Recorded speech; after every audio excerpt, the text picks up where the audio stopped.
Hi, welcome to the Parenting Bridge podcast. I'm Dr. Michelle Alden, a licensed professional counselor, parent coach, and family therapist, and I'm here to help you to build a bridge to your best family possible. Another study that I read suggested that consuming foods that are rich in omega-3 fatty acids is likely to reduce aggression and works really quickly with kids. So this is especially helpful for kids who are impulsive and have these outbursts. It helps with antisocial behaviors as well, and that changes were noticeable within 3 months. So when you think about what these doctors are telling you about medication, when you change medication, it's going to be, 6 weeks minimum change over to a new medication, and maybe another, 3 to 6 weeks more, just trying to see if that's working, and then if it's not working. And I'm not saying to go off medication. I think that sometimes the medication is the only thing holding our kids together and our families together right now. But I just think that if we don't look at diet, if we don't look at the foods that these kids are eating, and if we don't tie it in to their behaviors, we're making a really big mistake.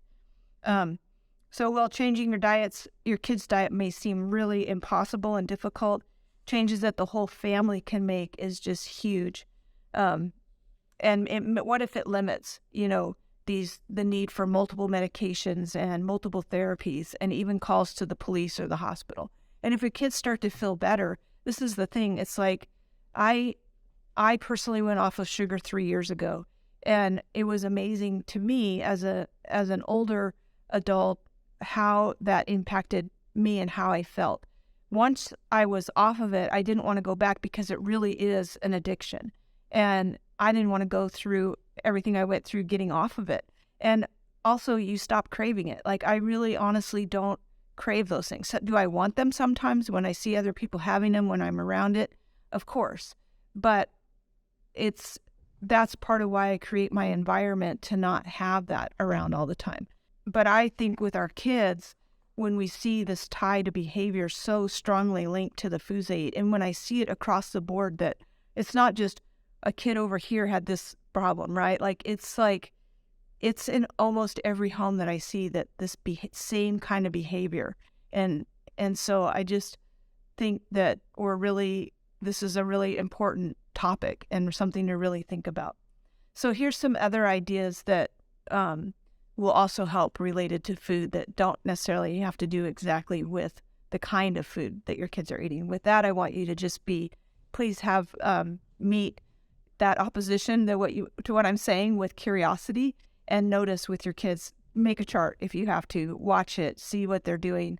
But I will tell you that a lot of times the sugar that the kids are consuming are not in your presence. I have kids that go up to their bedroom and they have candy up there, they have soda up there. Almost every bathroom of kids that are aggressive and angry, when I look in the bathroom, I drink a lot of water, so I end up using everybody's bathroom. But every single waste paper basket has candy wrappers and junk food stuff in it.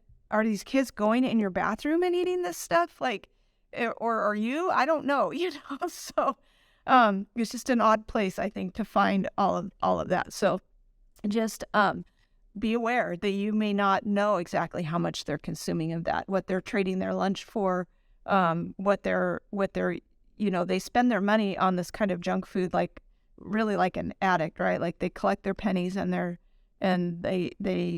it's pretty crazy if you really start looking at it. But really envelop it as a family if you're going to tackle it. I found that families that this is what they have for snacks, and it's not left up to choices, and it's not that they have this stuff around and then they're trying to make the kids eat healthy, but this becomes part of your routine, that it goes a lot better and it creates less tension on the kid. I've worked in families where one kid has a gluten, isn't supposed to have gluten, or they, are trying to deal with the aggression. And yes, he is the aggressive kid. And so he is not allowed to have, everybody's having candy and he can't have it. Everybody's, eating this thing and he can't have it. I just feel like that's too much. Like, I did that as an adult. I changed the way I ate. when everyone around me was still eating the other way, but that was my choice as an adult for my own health reasons. And these kids, it's very difficult for them to understand that you're doing something to help them for later or for, even the next day. So, because remember, with your kids, there's now and not now, and that's it. So please consider making those changes as a family, changing the way the snacks are and seeing if you can level it out. But here's some other things. One is that it's recommended that you eat consistently. That's that you put meals and snacks on a schedule, and you don't just wing it. Your kids don't really know how they feel about stuff. They don't have a good sense. They have sensory issues, right? I have been around kids that don't really know. They know if something's uncomfortable, but they don't really know, like, if their shoes fit right or if it's their socks or what it is. It's just they're uncomfortable kind of in their own skin. So they may not be aware when they're really hungry, when they're actually thirsty, or when they're actually tired. So these things have to be scheduled for them. It's the scaffolding that, is creating this structure to be the way that it needs to be. So they may not know when they're truly hungry or truly full. We've been having kids pause after they eat, talk a little bit, and then if they're still hungry, they can have something else. You don't need to ask, just tell them it's, if they ask or saying, I'm hungry, or they're usually not saying I'm hungry. They're usually saying, I want, can I have this? They're grabbing things or bringing it to you. Maybe they're stuffing it in their pockets. I don't know. But it's okay too if they don't want a snack. You're not going to force them to have a snack, and we're not going to force them to eat. I really don't think it's helpful to carry things over. If they don't eat it at breakfast, now they're going to eat it for lunch. I've been in families where if they don't eat it for lunch, then they eat it for dinner, and then they also have to still eat the dinner. We're not trying to create food issues here. Food is very social. We want our kids to enjoy sitting at the table and eating with us, even if that's not the case yet. So you're going to decide what's healthy. You're going to put the choices on the table. I always encourage families to have like a stable that if the kids don't really like what's served for dinner, they can make like a peanut butter sandwich. Nothing else, but that's on the table as well. Try to eliminate those food battles. And if they don't eat their snack, then just remind them once. That's fine. You don't have to eat it. In 2 hours, we'll be having dinner. So in an hour, when they're hungry, you can remind them, like, I know you're hungry. I'm going to have you have some water, and dinner will be in an hour. If you get your body on a routine, it starts to cooperate with you. When we are always kind of off on the routine and schedule, I see more problems. So eat consistently, put those things. I have some families that do more of a healthy snack later, and maybe a sweet snack in the morning. It gives them time to kind of burn it off. But with your aggressive kids, I want to really warn you about sugary foods with red dye, processed foods. Be really careful. Even processed healthy foods can cause some problems. Just because something is in the health food store and it's processed doesn't necessarily mean that it's healthy. Okay, so just really watch that. Try to eat real foods. Cheese would probably be one thing, although there is some warning about dairy, that some of the most common allergies among children is dairy, and that children with ADHD, it's common for many of them to act out after consuming milk, cheese, yogurt, or high dairy products. And I would really look at some of that, because I think some of that has to do with sugar and dyes that are in like the yogurts that we give kids, the yogurts that we all like to. I do see kids though that will grab milk quite often instead of water. I would encourage you to increase your child's water intake. Water bottles that have a sippy lid or a straw are really, really important in creating, or I should say in decreasing anxiety. Try to keep that in mind. They should have a water bottle with them. They should be drinking that water all day long, and they can use that to help with anxiety.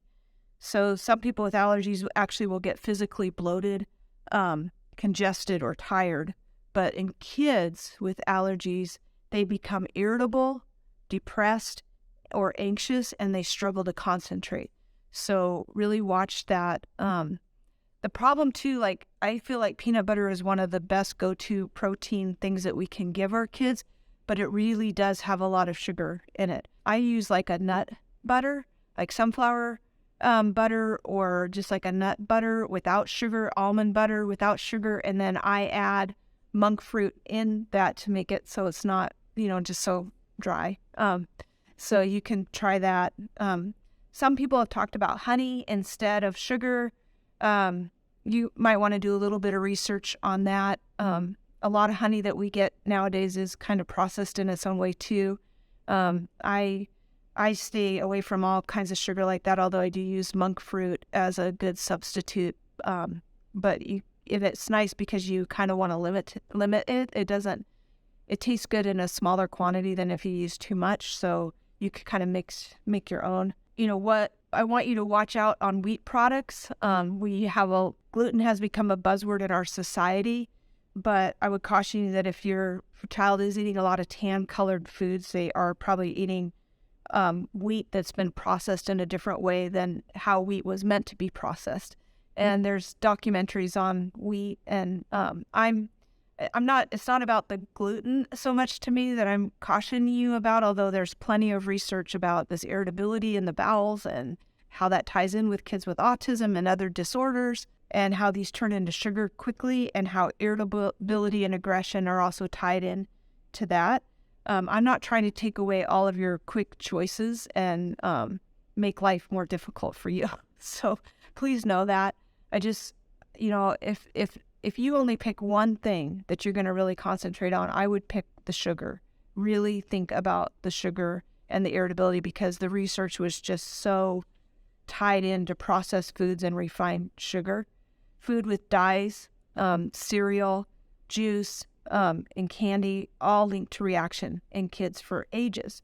Synthetic food dyes are actually banned in other countries, but most processed food in the United States still includes them. This is what I have against processed food. So foods to eat more of. Let's talk about that. The good news is that there's many foods that actually improve behaviors. So, for example, the best foods for people with ADHD and mood disorders are meat, nuts, and beans for protein. Fresh fruit and veggies, omega-3 fatty acids like those found in salmon, tuna, walnuts, olive oil can make a noticeable difference in children. Wow. I mean, just think about that. I have a kid that is really highly irritated, and one of the things he really likes is he likes crackers with tuna. And I feel like, great, like, let's do that, and I think there's a big difference on the snacks when he eats that versus when he has a snack. He likes to, when his let's see, which house did I say this? His less healthy parent is there, he will ask for fruit with chocolate on it, and drizzled with chocolate, except for him, it's like drizzled with chocolate. Big difference in the irritability. So, again, let me repeat those so you get them. People with ADHD and mood disorders, best foods that improve behaviors are meat, nuts, and beans for protein, fresh fruit, veggies, omega-3 fatty acids found in salmon, tuna, walnuts, and olive oil can make a noticeable difference in the children. Overall, I just want to encourage you to take care of yourself. Somebody has to be in charge of the well-being for the family. And as a parent, that's you. So you set up your doctor's appointments for your kids, the dentist, you pay the bills, it's your house, it's your refrigerator. You're going to have to set up the overall lifestyle for your kids. Even if they go away from that in making their own choices, I want them to know that there's this solid, healthy foundation in their everyday structure. Real food, water, and sleep are a part of your everyday structure. So remember that we're trying to find balance, and we're trying to not have these extreme moods, right? So if we can use something that will help level our kids out, whether it's, I believe, yes, medication can do that, but we're finding that it doesn't, unless you want your kids to be zombies, the medication isn't making it worth it. And when the medication's wearing off is at home when they're with you. So, finding that balance with the food amid the extreme moods and impulsiveness and crazy behaviors. Listen, you pay now or you pay later. I just think you guys are paying a huge price for what's happening with your kids. So teaching these good habits, you're making these life changes in how you're parenting. And so I just want to encourage you to have a plan, to know that you can't manage all of their emotions, but being safe and having a safe home is a must for you and your family. And so if you have things that you don't want your kids to get into, if you don't want them to get up in the middle of the night and eat this stuff, you're going to have to lock it up. And it's going to have to be put away, because remember, this addiction is anywhere from 4 to 9 times greater than cocaine. And if you have it in your house, these kids are going to find it. And if you really feel like you can't give up these things yourself, I have seen kids eat the weirdest things, spoonfuls of sugar, when they don't have access to the food that has it. So lots of families I work with have locks on their pantries or have things locked up in the master bedroom. I know it's terrible to have to live like that, but you are living with addicts. And a lot of that is because that's the part of their brain that's lit up, and the trauma that's happening that they're even creating for themselves and for you guys and your family is real, and it needs to be dealt with. So our goal is to help our kids to regulate and to give them the best tools for that. And right now you're in charge of their regulation because they can't do it for themselves. So that is my passionate cry to you about foods and kids, and the best thing that I think that you can do. So let's not keep diminishing it. We're making these life changes in your home and your parenting out of pure necessity, right? Because you cannot continue to live with kids that are so aggressive and so violent that they're breaking things and hurting people.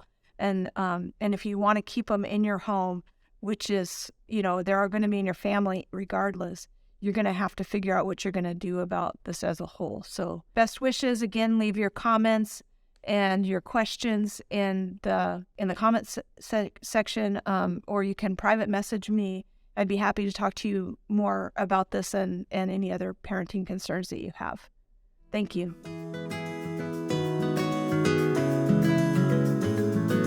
Thanks for listening to the Parenting Bridge podcast. For more about parenting and how to get started building a bridge to better behaviors, go to the show notes and click on the link to Healthy Foundations. If you would like to leave a comment or have questions for Dr. Michelle, there's a link in the show notes to do so. Thank you.